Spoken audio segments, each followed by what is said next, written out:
Lesson 7, Magnanimity. To realize the underlying truth that the universe runs according to a will other than yours, by a decree other than yours, and by a plan other than yours. Magnanimity is related to forbearance, which was discussed previously. It is one of the character traits that the Prophet ﷺ perfected and called people to attain.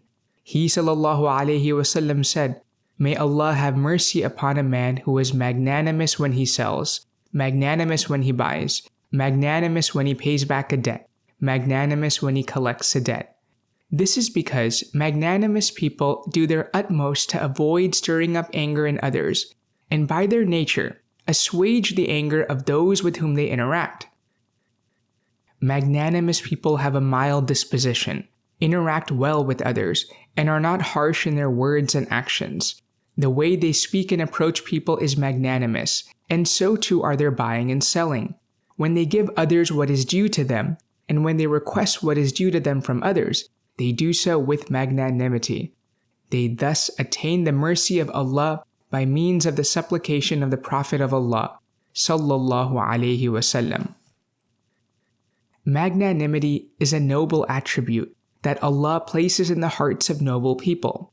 People could be naturally disposed towards this attribute as they may be towards other attributes, and thus find it easy to make it firmly rooted within themselves and to act upon it. It could be, however, as is often the case, that people are by nature hasty, impatient, and harsh in their dealings. They cling to their own opinion and want things to run in accordance with their desires. It is difficult for such people to be magnanimous when they interact with people or when they want something. They are harsh in their transactions with others because they are always striving to achieve what they want in any way possible.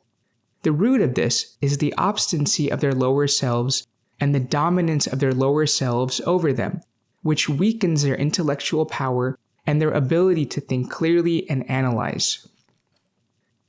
People must realize the underlying truth that the universe runs according to a will other than theirs, by a decree other than theirs, and by a plan other than theirs. Instead, it runs according to the decree of Allah. If they understand this, believe it, and actualize it, it becomes firmly planted within them that whenever something happens, it is from the decree of Allah, and nothing will be except what He wills.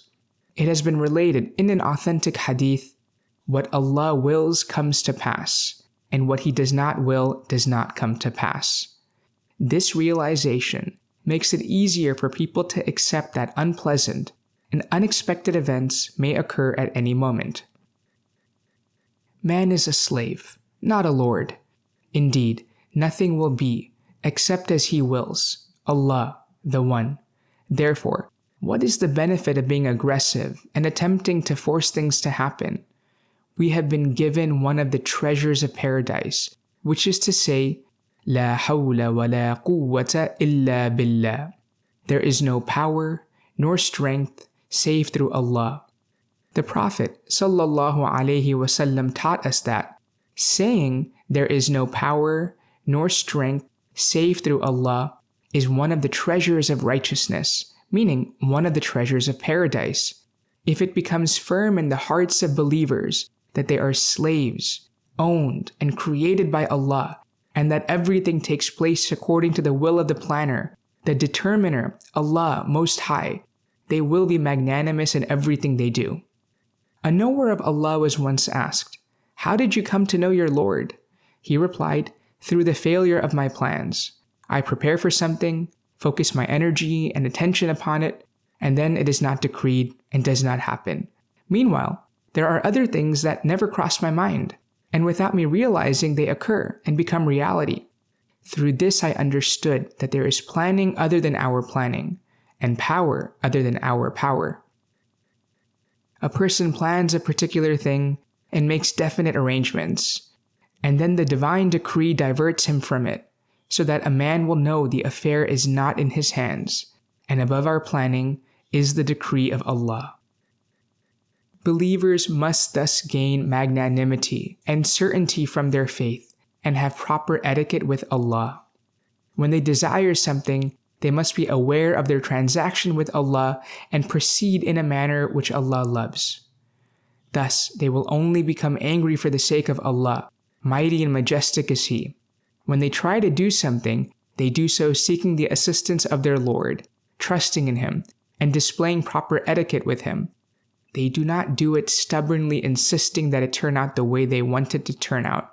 Rather, their resolution is focused on what Allah wants from them, not on the affairs which Allah decrees as He wills. Look to what Allah has requested of you, and resolve to implement this.